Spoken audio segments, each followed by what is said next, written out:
दुसऱ्या निवडणुकीमध्ये काँग्रेसला काठावर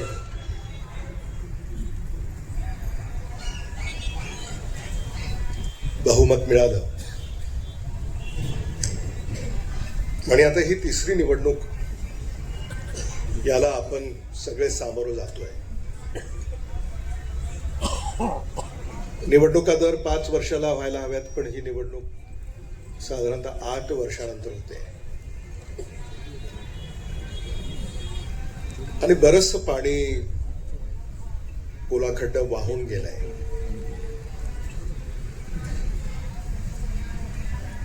महायुती सरकार आणि मग त्यांचा प्रशासक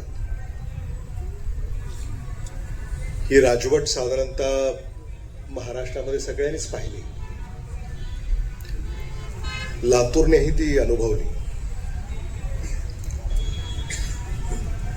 महापालिकेमध्ये चाललेला भ्रष्टाचार,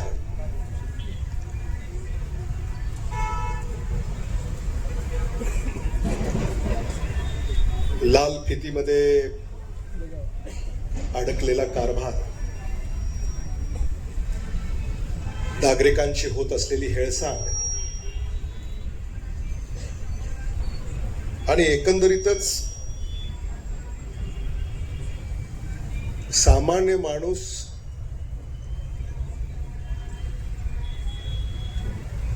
केंद्रबिंदू राहिला नाही. दुर्दैवानं कंत्राटदार हा केंद्रबिंदू बनला. कंत्राटदाराला डोळ्यासमोर ठेवून महायुतीनं कारभार हाकला.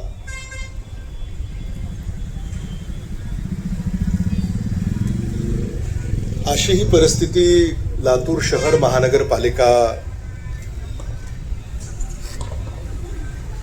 येथे आपण सारे अनुभवतोय.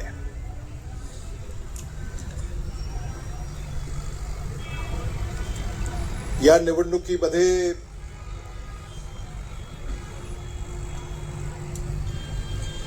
काँग्रेसचा मित्र कोण होणार अशी सुरुवातीपासून चर्चा रंगली होती.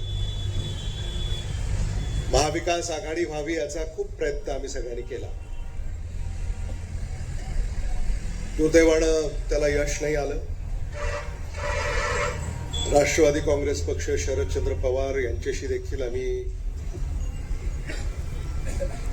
चर्चा केली.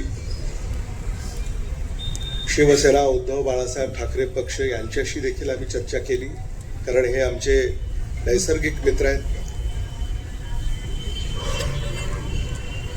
पण काही कारणांमुळे